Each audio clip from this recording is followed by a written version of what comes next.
দীপাবলির শুভেচ্ছা।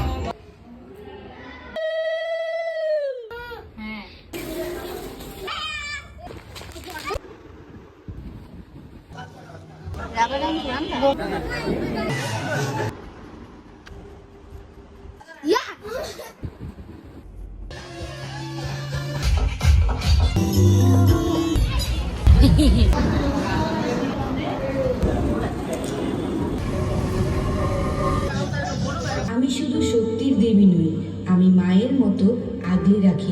Hello everyone, welcome back to my channel and welcome back to a new blog. আজকে আপনাদের সাথে এবছরের কালী পুজোর ব্লগটি শেয়ার করব। আমরা কালী পূজার প্রথম 2 দিন কি করেছি সবকিছু শেয়ার করব। সেদিন সারাদিন উপোস ছিলাম আর ব্লগটা সন্ধ্যা থেকে শুরু করেছি। সন্ধ্যায় আমি স্নান টান করে এসে তারপর শাড়িটা পরে নিয়ে আর হালকা একটু রেডি হয়ে নিয়েছিলাম। এখানে ঠাকুর ঘরে গেলাম, তারপর দেখলাম মা সবকিছু তৈরি করছে আর আমি এসে এখানে দুয়ারে মোমবাতিগুলো ধরিয়ে দিলাম। আমাদের প্রদীপ ধরানোর নিয়ম নেই, আর সেদিন বৌদির বাসায় গিয়েও আমাকে প্রদীপ ধরাতে হতো, এই জন্য আমাদের বাসায় ধরায়নি। তো বৌদির বাসায় গিয়ে এখানে ঠাকুরের কাছে প্রদীপ ধরিয়ে তারপর তাদের দুয়ারেও প্রদীপ দিয়ে এখানে বৌদির বারান্দাটায় কিন্তু অনেক সুন্দর সুন্দর পিকচার আসছিল, এই জন্য এখানে বসে কিছু পিকচার তুলে তারপর চলে এলাম আমাদের ঘরে। এখানে মা কলা গাছের ডাগাগুলাতে সরিষার তেল মাখিয়ে নিচ্ছিল, কারণ এগুলো দিয়ে আমাদের ভাইফোঁটার কাজলটা উঠানো লাগে, তো সেটাই আমরা করছিলাম। প্রথমে মা, তারপর সুমান্টি এবং লাস্টে আমি করে নিয়েছি। আমি যখন প্রদীপ থেকে কাজল উঠাচ্ছিলাম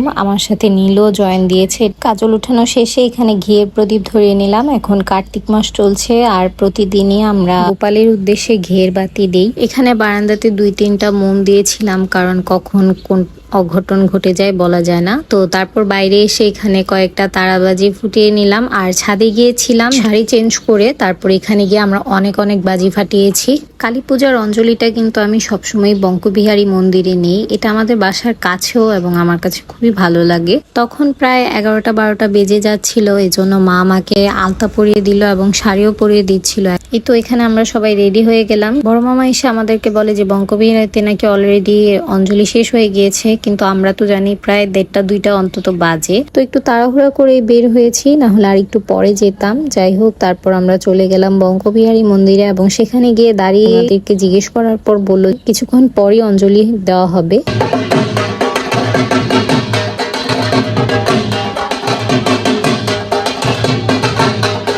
তো এখানে যজ্ঞ শেষ হওয়ার পর ফুল বেলপাতা নিয়ে আমরা সবাই মায়ের চরণে পুষ্পাঞ্জলি দিই। পুষ্পাঞ্জলি শেষে চরণামৃত নিয়ে এবং প্রসাদ হাতে করে নিয়ে তারপর মামাদের পূজাতে চলে গিয়েছিলাম। আর সেখানে যাওয়ার পর মামা এবং মামার ফ্রেন্ড আমাকে চেপে ধরলো যে তোমাকে এখানে বসে কয়েকটা গান গেতেই হবে।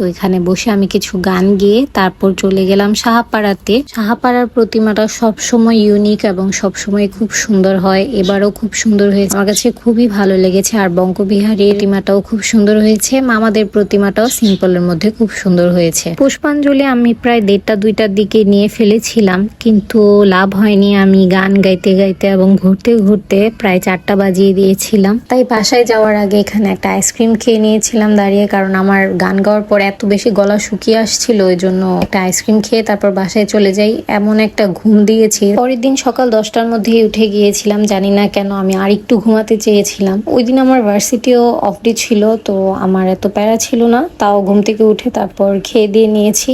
আর সন্ধ্যাবেলা এখানে মামাদের পূজা থেকে প্রসাদ পাঠিয়েছে, তো লুচি আর বাঁধাকপির তরকারি খেয়ে নিলাম। এখানে ভুট্টু আর নীলু মিলে ঝগড়া করছিল, তো আমি এখানে কিছু ক্লিপ নিয়ে নিয়েছিলাম। আগের দিন যেহেতু আমরা সবগুলো মণ্ডপ দেখতে পারিনি, আর আমাদের এলাকাতেই ছিলাম, এজন্য পরের দিনও আমরা প্ল্যান করেছি যে আমরা সবাই মিলে বের হব, এজন্য রেডি হয়ে গেলাম। এখানে বের হওয়ার আগে কিছু ছবি ভিডিও এবং ঢং ঢং করছিলাম, তো এই তো সবাই মিলে বেরিয়ে গেলাম। তারপর প্রথমেই চলে যাচ্ছি হাঁটতে হাঁটতে বঙ্কবিহারী মন্দিরেই, কারণ এটাতে দেখতাম যে কোনো সিনারি টিনারি করবে কিনা, বাট করেনি। তো এরপরে চলে গেলাম মামাদের পুজোটাতে। এখানে গিয়ে তারা কিছু ছবি তুললো, তাদেরকে ছবি তুলে দিয়ে তারপর আমরা আবার চলে গেলাম শাহপাড়াতে গিয়ে কিছুক্ষণ দাঁড়িয়েছিলাম মায়ের দর্শন করে, তারপর তাদেরকে কিছু ছবি তুলে দিয়ে তারপর একদম চলে যাই এই গোপীনাথ জিও রাখরা মন্দিরে। এবার এই মন্দিরটাতে দুর্গাপূজার সময় আসাটা মিস হয়ে গিয়েছিল, কিন্তু কালী পূজার সময় আসতে পেরেছি এবং এখানে খুবই ভালো লাগছিল। কিছুক্ষণ দাঁড়িয়ে তারপর সামনেই নৃসিংহদেবের মন্দিরে চলে গেলাম।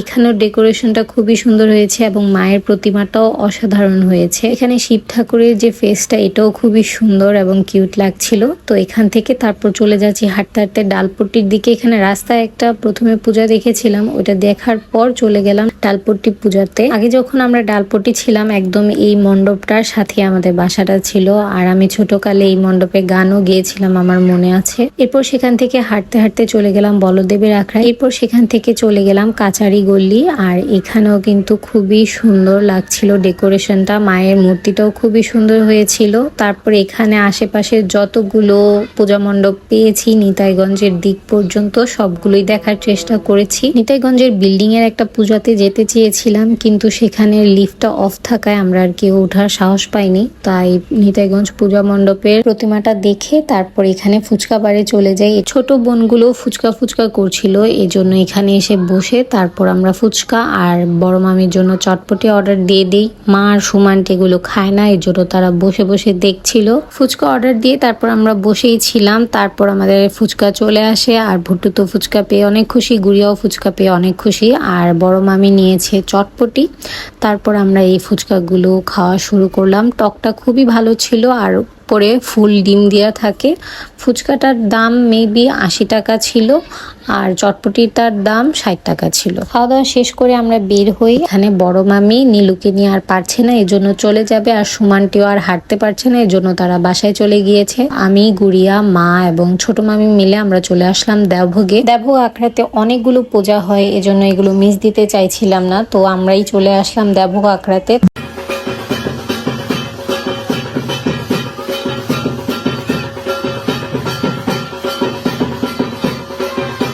দেবভোগে সবগুলো মণ্ডপ দেখার পর এখানে আমরা চলে যাচ্ছি নতুন পালপাড়া সবগুলো পূজা মণ্ডপ দেখতে। যাওয়ার আগে আমরা একটা করে আইসক্রিম কিনে নিই এবং খেতে খেতে তারপর চলে যাই এই মণ্ডপটাতে। নন্দীপাড়ার সবগুলো পূজা মণ্ডপেই আই গেস শো দেখানো হয়। তারা তিনজন তো পাগল হয়ে গেছে, আমি যেন বের হয়ে যাই, কিন্তু আমি দাঁড়িয়েছিলাম যে শো দেখেই যাব। এখানে দাঁড়িয়ে পুরোটা শো দেখেছি এবং খুবই সুন্দর হয়েছে।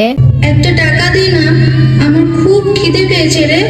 অনেক খরচা আছে বাবু, যা যা অন্যদিকে যা যা। মা শ্যামচন্দ্রী আমাকে আজ দেখা দিল। আমি শুধু শক্তির দেবী নই, আমি মায়ের মতো আগলে রাখি, সাহস যোগাই, আবার অন্যায়কেও ধ্বংস করি। ওখান থেকে চলে যাচ্ছি নন্দীপাড়া মন্দিরের পুজোটা দেখতে। আর এখানে এসে খুবই ভিড় পেয়েছি, অনেকক্ষণ দাঁড়িয়েছিলাম। যাদেরকে ভেতরে নেওয়া হয়েছে তাদেরকে বের করে তারপর আমাদের নেওয়া হবে, এজন্য অনেকক্ষণ দাঁড়িয়েছিলাম। কিন্তু মন্দিরের ভেতর যে এই কষ্টটাই ভুলে গেলাম যে দাঁড়িয়েছিলাম। এত বেশি সুন্দর হয়েছে মায়ের প্রতিমাটা, আর সিনারিটাও ভালোই হয়েছে। তো এখান থেকে তারপর চলে গেলাম ঠাকুর অনুকূল চন্দ্রের মন্দিরে নবোদয় সার্বজনীন পূজাতে, যেটা কিনা নারায়ণগঞ্জের এবার সবচেয়ে বেশি হাইপড কালী পূজা মণ্ডপ ছিল। আর হবে নাই বা কেন, এত বেশি সুন্দর প্রতিমা আর এতগুলো প্রতিমা ছিল। মণ্ডপের পূজাটা এবার যে আসলেই বেস্ট ছিল দেখেই বোঝা গিয়েছে। সেখান থেকে পালপাড়া এবং উকিলপাড়ার মাঝে একটা মণ্ডপ দেখেছিলাম, সেখানে কিছুক্ষণ দাঁড়িয়ে তারপর উকিলপাড়া চলে গেলাম। উকিলপাড়া মণ্ডপ দেখা শেষে আমরা ভেবেছি আমলাপাড়া যাব, কিন্তু একদমই এনার্জি ছিল না এবং রাতও অনেকটা হয়ে গিয়েছিল, কারণ অনুকূল চন্দ্রের মন্দিরে অনেকক্ষণ দাঁড়িয়ে থাকা লেগেছিল এই ভিড়ের মধ্যে। এই জন্য আমরা বাসায় চলে যাই। তো আজকের ব্লগটি এখানেই শেষ করছি। পরের পার্টে আপনাদের সাথে আরো 2 দিন আমরা কি কি করেছি সেটাই শেয়ার করব। সবাই ভালো থাকবেন, সুস্থ থাকবেন, টাটা।